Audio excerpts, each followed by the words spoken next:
Olá pessoal, tudo bem? Sejam todos bem-vindos a esse nosso bate-papo que a gente agora está fazendo na nossa paróquia da Virgem Maria. O meu nome é Gustavo E eu sou a Cristiane. e hoje nós vamos juntos bater um papo sobre o Tríduo Pascal, que já se aproxima, e também a missão da igreja nas redes sociais. E nós estamos aqui com um convidado super especial, né, que nesse tempo está nos ajudando no tempo de pastoral na nossa paróquia. Pedimos para ele se apresentar. Então, pessoal, meu nome é Jefferson Clipper, sou seminarista da Arquidiocese de Vitória e estou no Seminário Nossa Senhora da Penha, já tem 7 anos, né? Com a graça de Deus. Estou no meu terceiro ano de teologia e sou natural de Marechal Floriano, da paróquia Santana. Seja muito bem-vindo. E é com alegria que nós estamos aqui, coração aberto, de receber. E neste nosso episódio, hoje que nós estamos conversando, né, um pouco mais, eu queria te fazer, primeiramente, uma pergunta. Como surgiu sua vocação? Então, minha vocação, Cris, ela surgiu, né, em 2007. Tenho 33 anos. Em 2007 aconteceu um fato divisor, né, de águas na minha vida. Uma história de São Pedro, né, aquele primeiro contato com Jesus Cristo.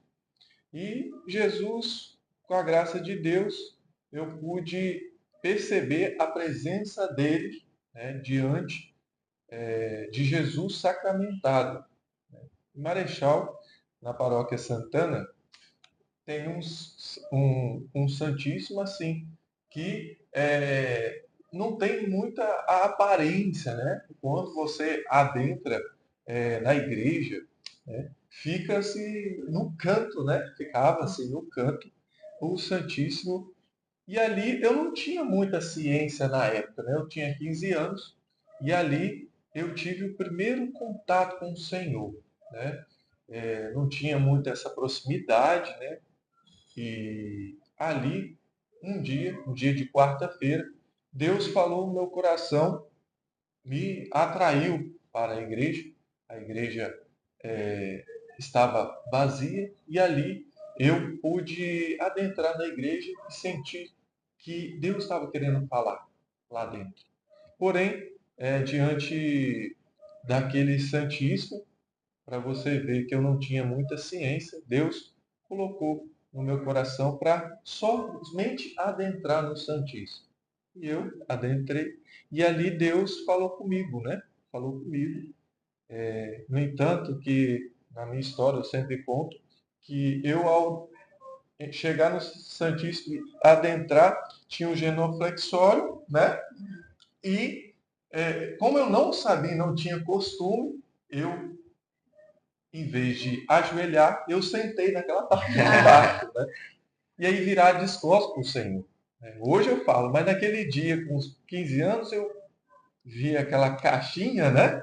E achava que não era nada, né? Era apenas um local de oração. Só que Deus, naquele momento, parecia que Deus adentrou naquele lugar e eu senti uma presença muito forte. E ao me deparar, né, com aquela presença, aquela luz naquela caixinha, né, próprio Jesus Cristo, e eu impactado com aquilo, o Espírito de Deus foi e me disse algumas palavras que hoje marcam a minha vocação, né, que é a oração, hoje a gente conhece como oração de São Francisco, né? Fazei-me um instrumento de vossa paz, aonde houver ódio, que eu leve o amor. E aí, naquele dia, Deus falou aquela oração e eu listei todinha. Só que hoje, se eu for falar, eu não consigo, porque naquele momento foi único, né?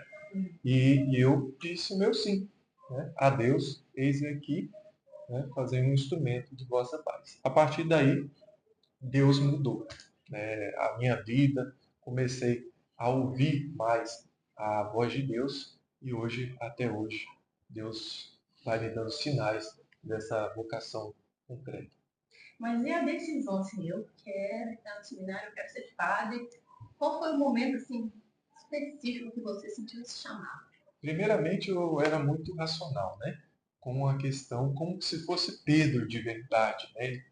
Eu, eu sou assim, né? Eu gosto de ver algo mais concreto. Então, primeiramente, para ser seminarista precisa estudar, terminar o ensino médio. Então, primeira missão, né? Terminar o ensino médio com 15 anos, terminar o ensino médio lá com os 17 anos e depois adentrar na vocação, né? Só que eu não sabia como dar esses passos, né? Então eu pedi conselhos, né? Conselhos ao padre da comunidade, né? E por acaso o padre, né, não era muito próximo, eu não tinha muita referência de padre lá na minha cidade, né? Tinha um padre lá, mas era só final de semana. Só que aí, a partir de que eu tive a ciência, né, junto com o ministro que me orientou, né, que hoje é meu padrinho de vocação, ele me orientou, faça um caminho, né, um caminho. Terminado o ensino médio, você adentra mais na igreja para conhecer. E aí, terminou o ensino médio, eu entrei na caminhada, né, na caminhada 2011. Que legal. E assim, foi como você esperava? Ou algo te surpreendeu quando você assim, iniciou? Não, tudo me surpreende até hoje, né? Tudo me surpreende. Hoje, Jesus, o Espírito Santo, ele é sempre novo, sempre nos traz essa aventura de caminhar com Ele. Claro, com as minhas debilidades, com as minhas fraquezas, minha juventude. Só que eu tomei algumas posições que hoje, olhando para trás, eu falei, é um ato de fé, né? E aí eu pude conhecer a Igreja Católica. Eu não adentrei no seminário Nossa Senhora da Penha. Foi depois de muito tempo, né? Eu pude fazer algumas experiências, né? Umas experiências de fé que foi, primeiramente, meu primeiro contato foi com a obra Canção Nova, né? A obra Canção Nova, eu conheci a obra Canção Nova, tive uma experiência com eles, né? E depois, vendo que a minha vocação ela voltava mais para um território geográfico daqui, próximo, né, das pessoas que eu conheço, né, e aí eu pude também experimentar a questão da missão, né. Eu falei assim, bom, conheci a obra Canção Nova, que é um movimento, vou conhecer uma obra missionária. Aí eu fui naquele padre, né, da congregação do Verbo Divino, e também fiz uma experiência com eles em Belo Horizonte. Um tempo, né? Uma experiência em 2014, com uma experiência muito forte, né? Um propedêutico lá. E aí, conhecendo esses dois ramos, né? Dois carismas, né? Seja do movimento, né? Carismático e do outro da congregação, eu pude perceber que algo me chamava mais a atenção. E aí foi a questão de vários carismas em mim. Eu sabia ser missionário, eu sabia ser também carismático, porém tinha algo que me chamava muito forte, né? Então, eu discernindo, né, com a graça de Deus, eu tive meu última experiência, né? Última experiência nos diocesanos. Aí que eu identifiquei minha vocação por concreto, né? Essa diversidade de carismas em um ambiente que eu possa exercer em qualquer comunidade onde eu possa estar, né? Isso aí, muito legal. Então, o seminarista falou um pouquinho para a gente do chamado que Deus faz a ele, mas também faz a todos nós. E a gente está perto, seminarista, de um outro grande chamado que Deus nos faz para viver, que é a Semana Santa. Por isso a gente vai falar um pouco do Tríduo Pascal, que é o grande momento, o grande tríduo, a grande celebração da igreja no ano litúrgico. E a gente quer ler a Quinta-feira Santa tem assim dois momentos, dois elementos muito fortes para nossa igreja, para nossa fé, que é a Eucaristia e o gesto do lava-pés. O que esses gestos significam? Aquele momento e hoje para nós. Vamos começar pelo lava-pés, né? Que antes que Jesus estava com os apóstolos, Jesus fez algo muito importante. Lavou os pés uns dos outros. E Pedro, né, com aquela autoridade, né, quis falar com o Senhor para que ele não lavasse os pés dele. Porém, Jesus deu um grande ensinamento, né? Fazer isso também com todos, né? Fazer isso também como um exemplo de humildade, de prestação de serviço, de estar a serviço do povo, né? E aí deu um grande ensinamento para Pedro.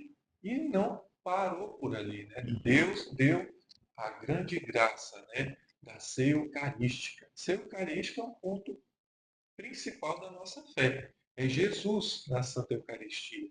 Jesus que também se faz pão e também nos recorda dessa paixão, morte e ressurreição através da Santa Eucaristia. Ser cristão é comungar do Cristo, é comungar da comunhão de Cristo. Essa Eucaristia, a Eucaristia para nós cristãos, é muito importante para cada um de nós, né? Para a nossa fé. Muitas das vezes nós esquecemos e faz nos recordar nesse tempo que a Eucaristia ela é o ponto que cada um de nós devemos alcançar. Às vezes as pessoas não têm essa dimensão o quanto a Eucaristia é importante para que cada um de nós tenha também a santificação. Jesus adentra no nosso coração e ali permanece. E aí, na nossa quinta-feira, temos a Sexta-feira Santa, né? Sexta-feira, a Paixão do Senhor. E neste mundo que a gente vive tão barulhento, a gente consegue ficar um instante de silêncio, até mesmo nós, né? Que a gente começa, quando a gente acorda, pega um celular para ouvir, ver alguma coisa, a gente não consegue manter aquele silêncio. Neste mundo barulhento que a gente está vivendo, como deu uma Sexta-feira Santa que a celebração já inicia em silêncio e termina em silêncio. O barulho, nesse tempo, ele aumenta, né, a questão de desatenção do culto. Parece que o mundo faz com que aumenta, neste tempo, uma dispersão. Né? E isso é fato, né? Nós lutamos contra o mundo, né? Lutamos contra algo que é contrário àquilo que é o bem. E o mal não deixa de se manifestar, né? Não é que a gente deve se assustar com as coisas, né? O mal, ele está, né, para que a gente veja e não faça igual, né? Não faça que aumente esse barulho interior, aumente esse barulho na nossa família, na nossa comunidade. Então, o que é bom para nós, né? Que tenhamos atenção. Vamos diminuir na sexta-feira, né? Que possamos diminuir a questão de falar muito, falar menos, né? Ter esse silêncio, né? Para que não tire a atenção de nós uma coisa que é importante. Jesus morreu na cruz por nós. E na cruz o diabo não teve vez, né? Então o mal foi derrotado.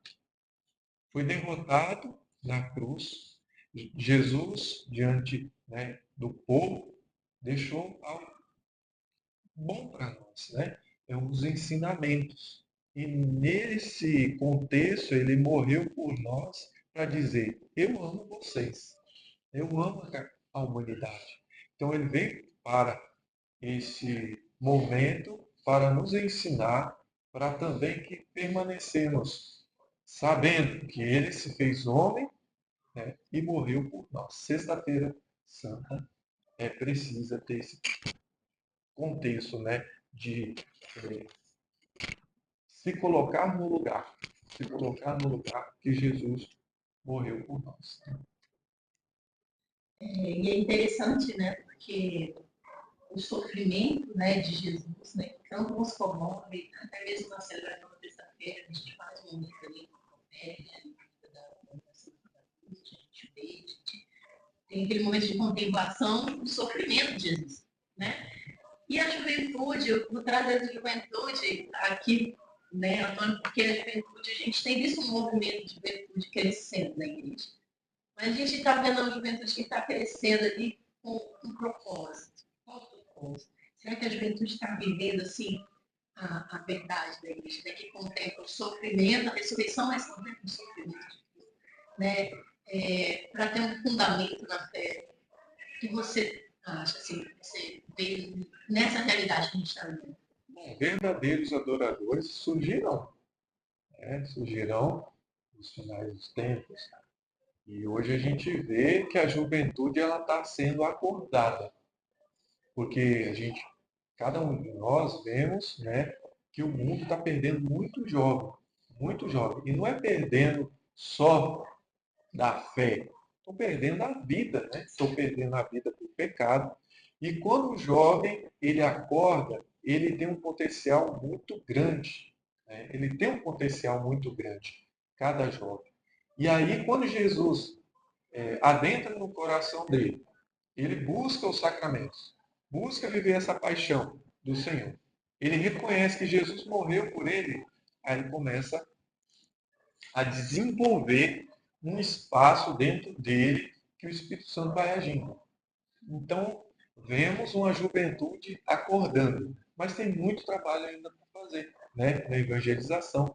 E o papel nosso como igreja é fazer que eles tenham esse encontro com o Senhor e deixar que Jesus faça o resto, né? Isso aí. É coisa cortada, né? Esqueci que era ali. Isso aí. E dando seguimento, terceiro dia, né? A vigília pascal, né? O sábado de aleluia, né? Que a gente conhece. Por quê? Qual a importância desse dia, né? Qual a importância dessa celebração para nós? Então, é a centralidade da nossa fé, né? A vigília pascal é o coração da nossa fé cristã. Então, São Paulo diz que a fé para cada um de nós, vã seria a nossa fé se nós não passássemos por essa ressurreição. A ressurreição de nosso Senhor Jesus Cristo é importante para cada um de nós porque nós somos amparados pelo nosso Senhor. São Paulo se converteu através da ressurreição de nosso Senhor Jesus Cristo, né? Muitos discípulos, apóstolos, né, se converteram porque tiveram essa experiência de ver Jesus ressuscitado. Se Jesus não estivesse ressuscitado, hoje eu creio que a humanidade perderia muitas pessoas, né? E Jesus ressuscitou para mostrar que ele venceu a morte. Venceu a morte e também venceu o mal. E o que a ressurreição muda na nossa vida, como aconteceu com Paulo. Paulo se converteu, né? É um encontro pessoal com Jesus. A ressurreição precisa acontecer a partir do batismo. O cristão batizado, ele teve aquele primeiro passo na fé, ser batizado. Depois tem a segunda parte, é o encontro com Jesus. O encontro com Jesus é a segunda parte que muda toda a vida. Aí a pessoa já tem a razão, um intelecto já pensando, o que eu vou fazer da minha vida? Jesus mudou. Jesus muda o trajeto da pessoa. Interessante você colocando essa questão do Jesus muda, né?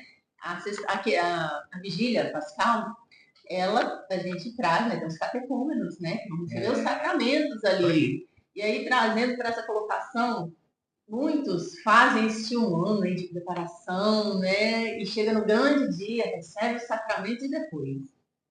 Isso mesmo. Como permanecer, como manter a chama, como seguir ali. Muitos acabam recebendo o sacramento de tchau, né? Muito obrigada, mais o chamado. Né? E é um grande presente de Deus quando Jesus se deixa ser revelado. Imagine você, né? Jesus deixar se ver. E é aí que está o grande mistério da fé. Aconteceu isso comigo.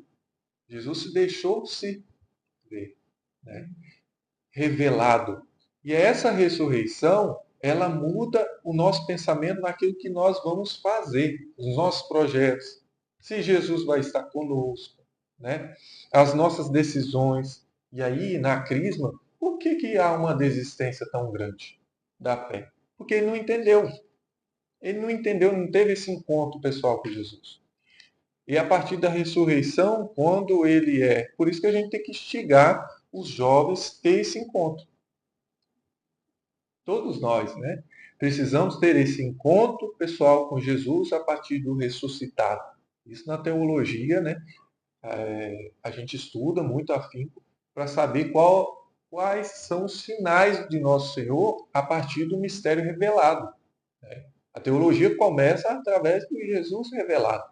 Jesus começou a se revelar para a humanidade, se fez carne e habitou entre nós. Só que tem um grande porém nisso. Os apóstolos viveram com Jesus do lado dele.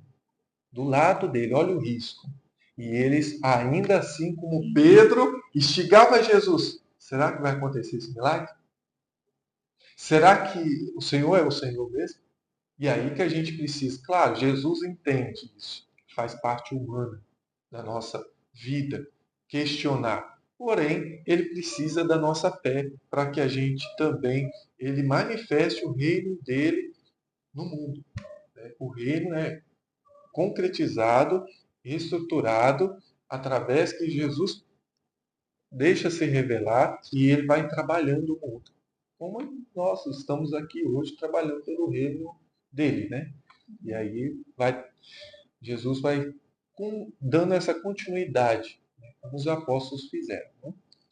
Isso aí. Vamos aqui esquentar um pouco, Sim. fazer umas perguntas, seminarista. Vamos ver se você vai responder pra gente aí, hein?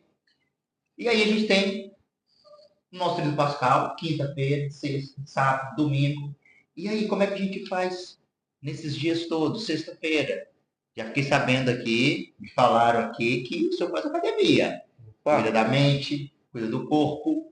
E aí, pode ir na academia sexta-feira se eu tiver um churrasco para ir? Aquele churrasco do meu trabalho, dos meus amigos, na sexta-feira.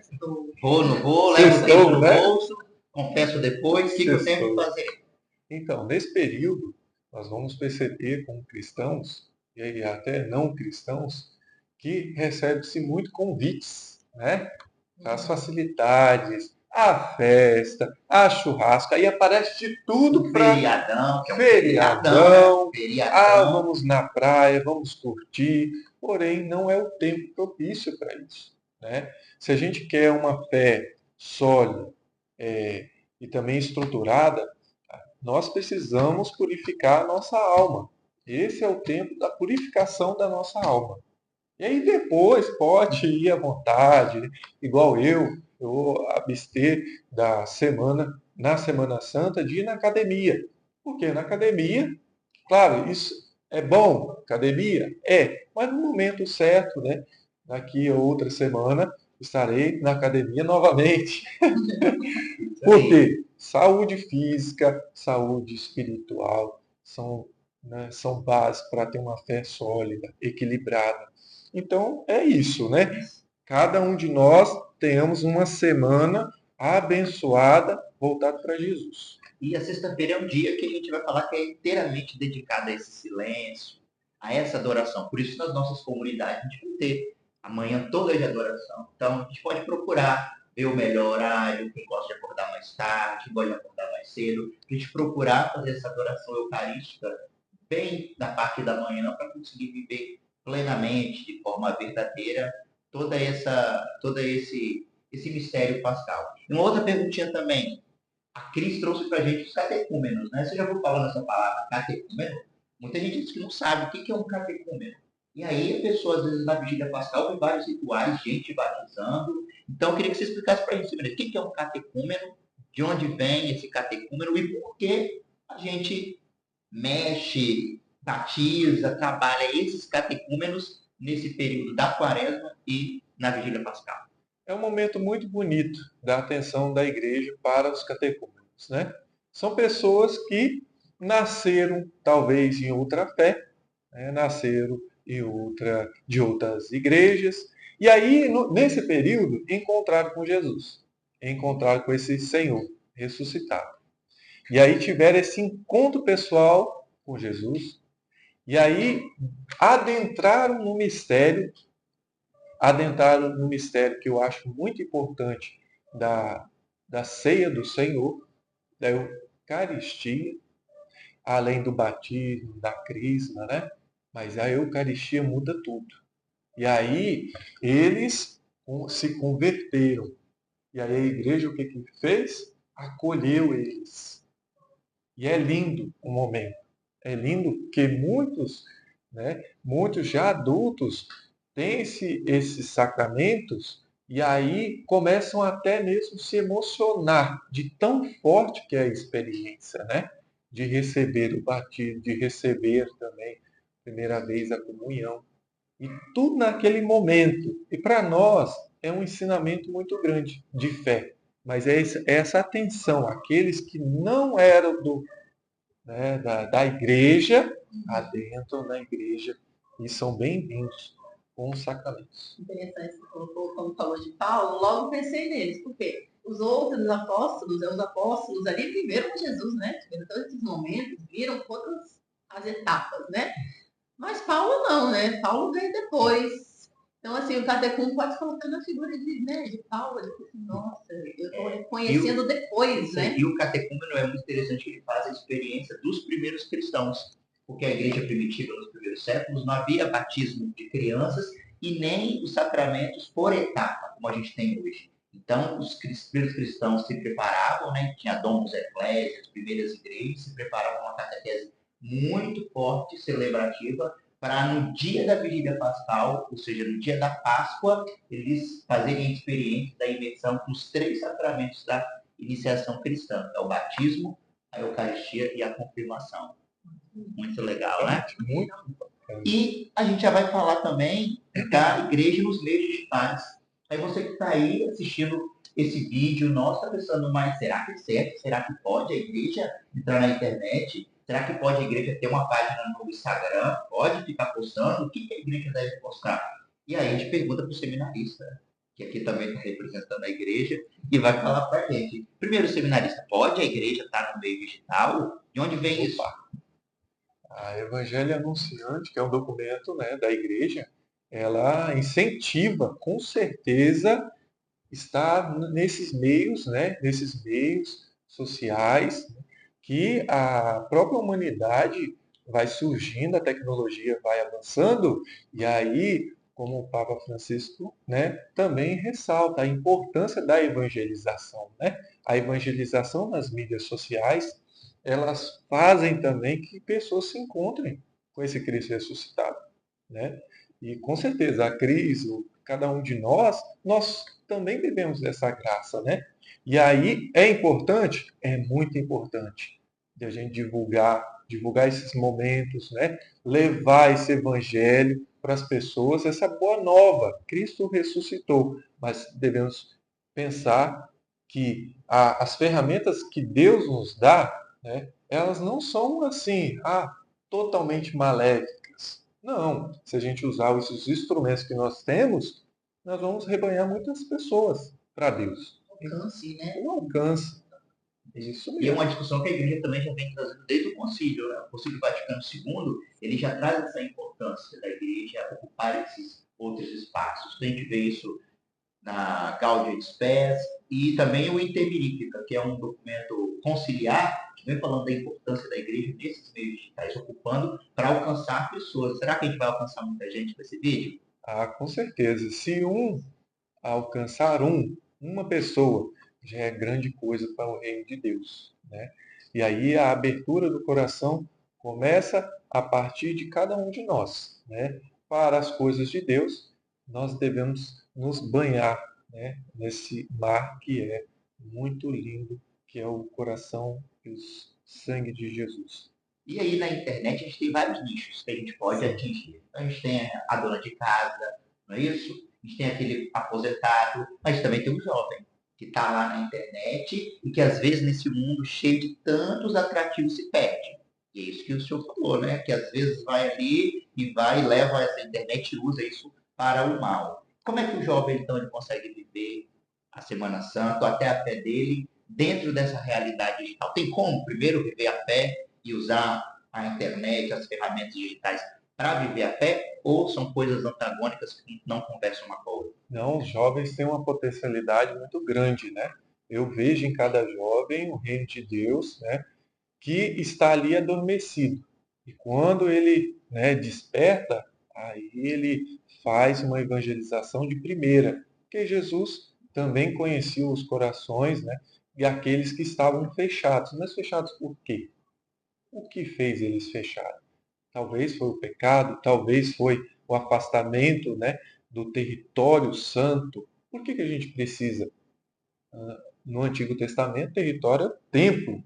Quanto mais próximo ao templo, mais santo você ficava. E aí, quando você é mais afastado, mais você... Hoje não é assim. Né? Hoje não é assim. A gente tem a capacidade de entender que quando cada um de nós, temos a nossa casa voltado para o olhar de Deus, ali vai santificando. Né? Então, como está a nossa vida? Como está a nossa casa, o nosso quarto? Começa ali. Né? Começa ali. Será que nosso quarto interior está muito bagunçado? Então, assim, sempre eu lembro de Jesus ali no Santíssimo. Não tinha nada, só tinha o Senhor. Só tinha o Senhor. Naquele dia do meu encontro pessoal com Jesus, eu não vi imagem de santo, não vi imagem de anjo. Não, Ninguém gritou, ninguém falou. não, nem gritou, nada. Eram paredes brancas e só o Senhor lá. Isso é importante, porque às vezes os jovens eles têm essa impressão, né, Cris, que eles vão precisar de uma comunicação muito expressa, né, muito forte de Deus, que às vezes se revela isso, no silêncio, nas pequenas coisas. Então, às vezes o jovem ele quer uma experiência que fale muito alto naquilo que ele espera que seja grandioso, mas que às vezes não é a forma de Deus se comunicar com a gente. Exatamente. Deus vai através, por exemplo, quantas das vezes eu tive o meu encontro com Jesus na Sexta-feira da Paixão, no teatro. Né? Lá em Marechal a gente tinha um teatro, movimentava 60 personagens, né? Pessoas, né? Movimentava a comunidade toda e a gente fazia a Paixão de Cristo no teatro. E ali eu já fui, né, soldado. O último, né, a peça, eu fui Pedro. E como que me marcou, né, hoje lembrando disso, como que me marcou? E se você tem a capacidade de ajudar a sua comunidade, ajuda a sua comunidade. Né? No teatro, na arrumação, esteja presente nas pequenas coisas, Deus vai falar.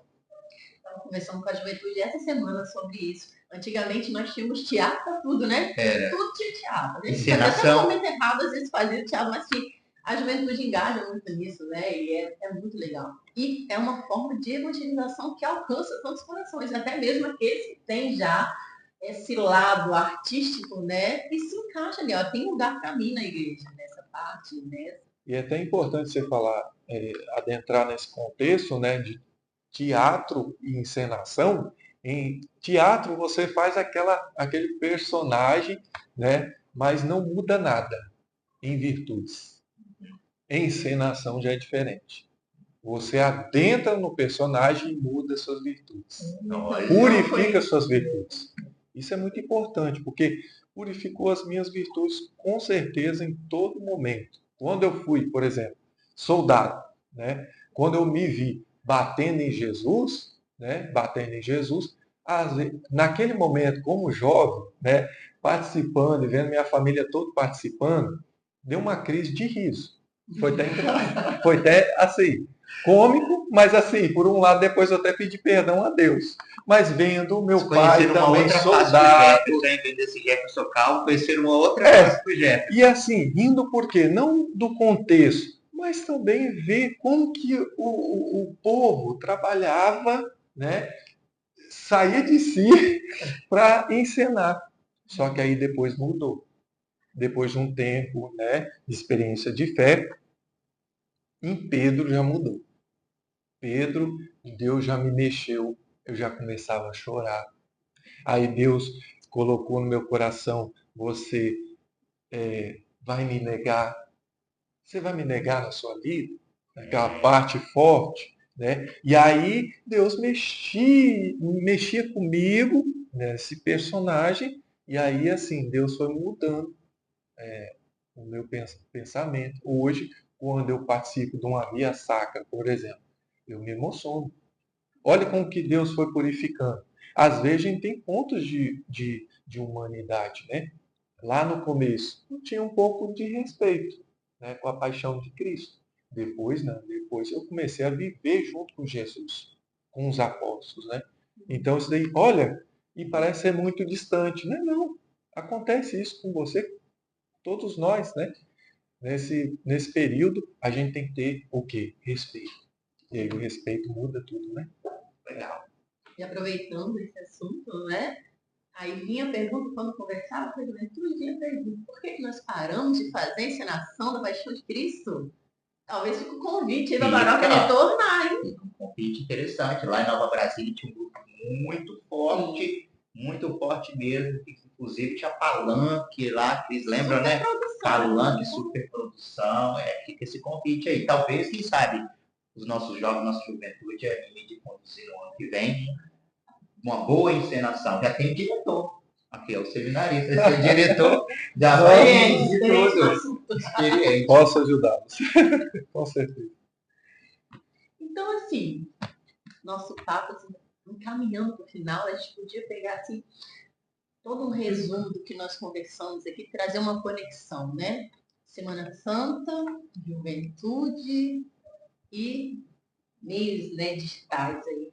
Como vivenciar, né, esse tríduo pascal de forma mais completa, né, conectado o tempo todo e mantendo a nossa fé viva e vivenciando cada momento com esses aspectos. Trazendo também a juventude que não consegue ficar tão separado, né? Em juventude eu falo assim, que é igual a mosquito da dengue, né? A água parada dá mosquito da dengue. Então, juventude é o tempo todo precisa estar em movimento. Esse movimento todo, essa sede de fazer novo, as redes sociais estão aí o tempo todo nos chamando a atenção, como vivenciar de forma concreta, né, com uma experiência completa desse período pascal. Sim, começa na sexta-feira, né? Da Paixão. Procure um filme, né? Um filme da Paixão de Cristo, eu super indico, né? Um filme que mostra a realidade de Jesus que sofreu na cruz, né? Sofreu esse tempo, né? Esse dia de julgamento, né? Tenta, na sexta-feira, buscar isso, né? Ou procura uma encenação para ver também e compartilhar. Mas não com o intuito de curiosidade, mas com o intuito de trabalhar a sua fé, né? E aí, a partir daí, Deus mexeu no seu coração, mexeu na sua alma, e aí depois tem a vigília, né? Aí a vigília, adentrar na oração, de aguardar a ressurreição de nosso Senhor Jesus Cristo. E aí a luz de nosso Deus vai nos iluminar. Aquilo ilumina as trevas, né? Então vivencia, literalmente, né? Vivencia esse contexto que foi real, histórico.